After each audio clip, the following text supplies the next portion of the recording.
আজ আমরা বাংলাদেশ ও মায়ানমারকে নিয়ে নতুন দেশ নির্মাণের যে আশঙ্কা করা হচ্ছে সে বিষয় নিয়ে কথা বলবো। ফার্স্ট আমরা দেখে নেব বাংলাদেশ ও মায়ানমারের জিওগ্রাফিক লোকেশন। এটি একটি এশিয়ার ম্যাপ। দুটি দেশই এশিয়ার দক্ষিণ পূর্ব দিকে রয়েছে। এখানে বাংলাদেশ ও মায়ানমারের বেসিক ইনফরমেশন আছে, আপনারা চাইলে ভিডিও পজ করে দেখে নিতে পারেন। এবার আমরা দেখে নেব বাংলাদেশ ও মায়ানমারের বর্ডার লাইন। বাংলাদেশ দুটি দেশের সঙ্গে বর্ডার লাইন শেয়ার করেছে, ভারত ও মায়ানমার। মায়ানমার 5টি দেশের সঙ্গে বর্ডার লাইন শেয়ার করেছে, চীন, লাওস, থাইল্যান্ড, বাংলাদেশ ও ভারত। বাংলাদেশ ও মায়ানমার দুটি দেশই একে অপরের সঙ্গে বর্ডার লাইন শেয়ার করেছে, আর ঠিক এই জায়গাতেই একটি নতুন দেশ গড়ার প্রস্তাব এসেছে প্রধানমন্ত্রী শেখ হাসিনার কাছে।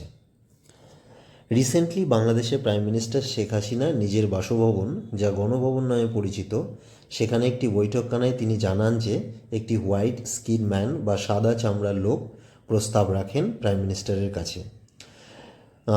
লোকটি মায়ানমার ও বাংলাদেশের থেকে কিছুটা অংশ নিয়ে একটি নতুন খ্রিস্টান দেশ গড়ার অনুমতি চায়, ইস্ট তিমুরের মতন। এ প্রসঙ্গে বলে রাখি, ইস্ট তিমুর একটি ছোট খ্রিস্টান দেশ, 2002 সালে ইন্দোনেশিয়া থেকে স্বাধীনতা অর্জন করে।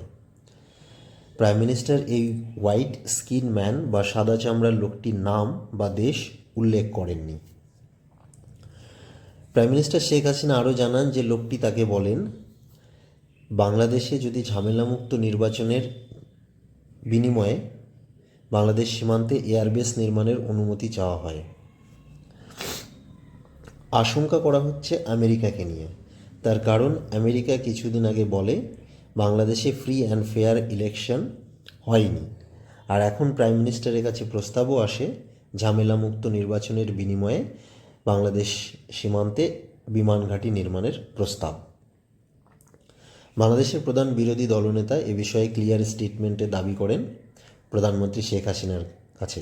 এছাড়াও বিরোধী দলনেতা আরও বলেন যে কিছুদিন আগে প্রাইম মিনিস্টার শেখ হাসিনা ভারতের প্রসঙ্গে একটি প্রস্তাব রাখেন যে ভারতকে আমরা যা দিয়েছি তা ভারত কখনো ভুলতে পারবে না।